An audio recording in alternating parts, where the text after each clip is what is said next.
may buntag no mga kasaging. Andam-andam na po po sa akong mga paninda karong buntaga no mga kasaging, kay ting panggawas na po sa mga estudyante mga kasaging. Una nga ako na nang ipangandam karon para na po sa mga estudyante nga manggawas karong udto mga kasaging no, na nag-prepare na jud og Mayo karon. Tama-tama gid manggawas sa mga estudyante mga kasaging.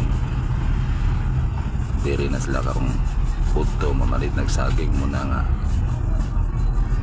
pundo ug Mayo yung saging muna karon. Katulad sa kadali no mga kasaging no, tama-tama gini panggawas sa mga estudyante mga kasaging, para gini sa mga taong gipanggutom nga gustong bawog saging. Muna karon na niron ready na o ang eskwelahan, busy pa kayo tungod sa mga estudyante no. Ya, salamat mga kasaging.